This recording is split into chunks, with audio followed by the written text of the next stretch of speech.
Hi friends! Today I'm going to read to you a book called The Day of Ahmed's Secret by Florence Parry Heide and Judith Heide Gilliland, illustrated by Ted Lewin.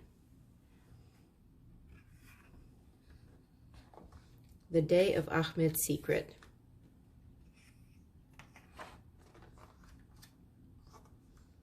Today I have a secret, and all day long my secret will be like a friend to me. Tonight I will tell it to my family, but now I have work to do in my city.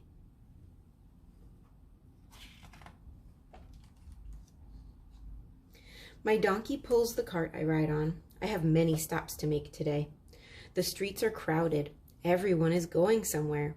Like me, everyone has something important to do, and they are making such a noise of it.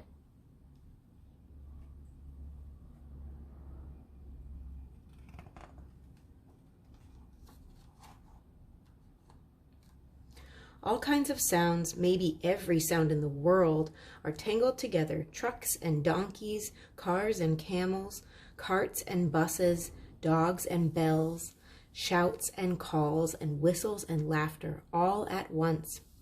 I have a sound too, the sound my cart makes. Karink, karink, karink, karink, karink, karink. I know my sound helps to make the whole sound of the city, and it would not be the same without me. Loudest of all to me is the silent sound of my secret, which I have not yet spoken.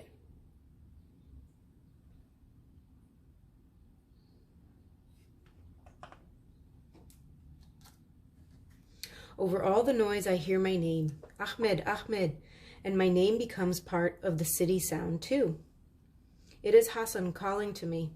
He leans over the counter of his cart, and the bright colors of the cart mingle with the other colors of the street, the way the noises all go together to make the sound of the city.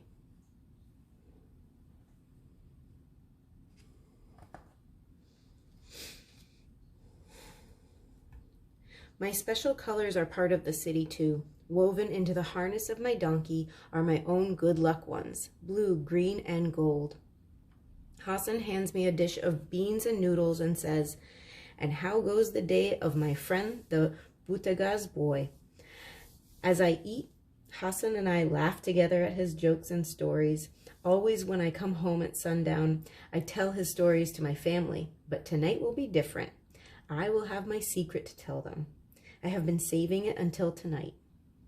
Now someone else comes to Hassan's cart and I wave goodbye. I must hurry now if I am to get all my work finished today.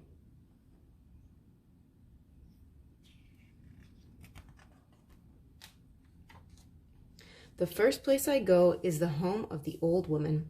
She has been waiting for me. "Ahmed, Ahmed," she calls. "Are you bringing me the fuel for my stove?"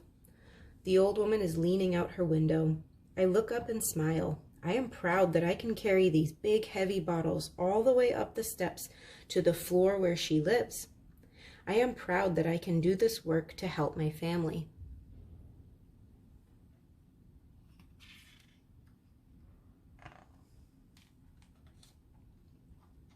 I make more stops, and now I am hungry again.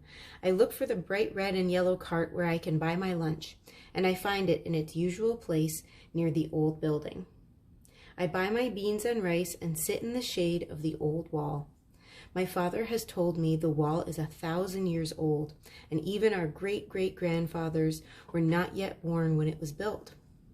There are many old buildings, many old walls like the one I lean against in this city. I close my eyes and have my quiet time, the time my father says I must have each day. If there are no quiet spaces in your head, it fills with noise, he has told me. He has shown me how to find my way in the city, and he has taken me to each place where I now have to bring my heavy bottles.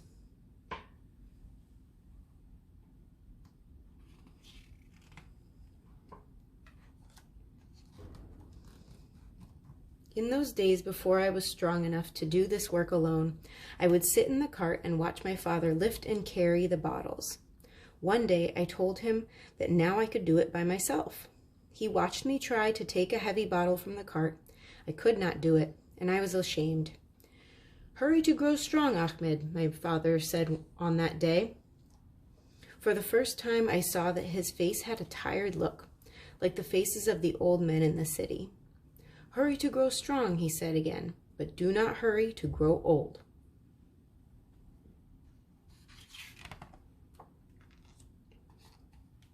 Now as I lean against the old building, I think of the sea of sand that lies along our city.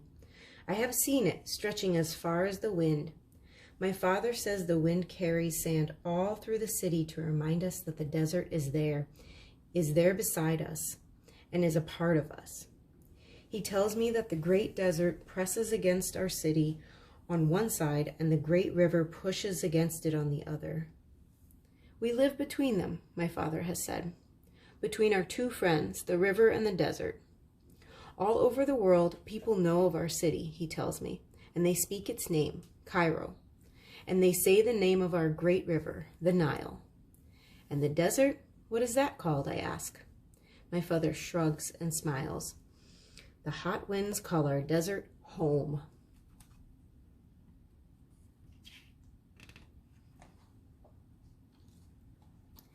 He himself has never crossed the desert, but in the city are many caravans of camels and their riders who have crossed it many times, the way the boats cross and recross the river.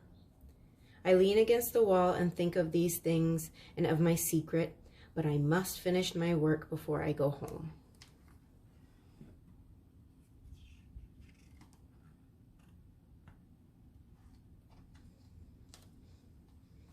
First, I try to knock the sand from my sandals. The sand is a part of each day, like the noise, like the colors of the city, like the things my father has said.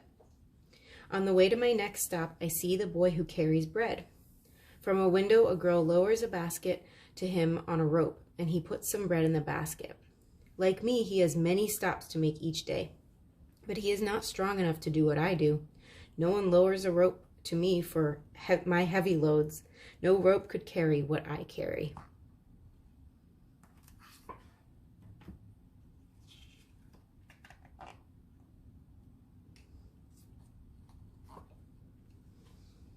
I hear the rosewater man before I see him. He clinks 2 cups together as he walks along the street, so people will hear him and come to him for a drink. I give him my smile. He does not give me his, but our eyes meet and we know we are connected to the same day and to the same city. I do not buy his rosewater, but seeing him has reminded me how hot and thirsty I am.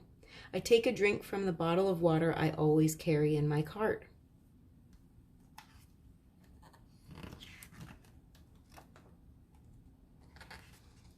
There are more stops to make, and more times up and up narrow steps with my heavy load, and then I am back in my cart.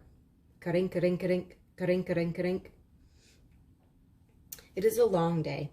I think the moment will never come when I may share my secret, but of course, I know that each day ends and that every moment has its time to be.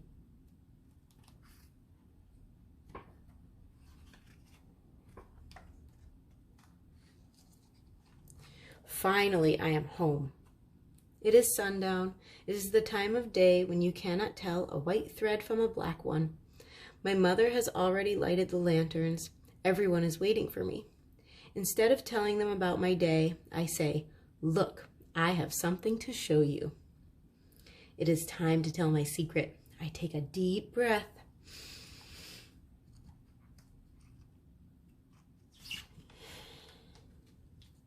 "Look," I say. "Look, I can write my name."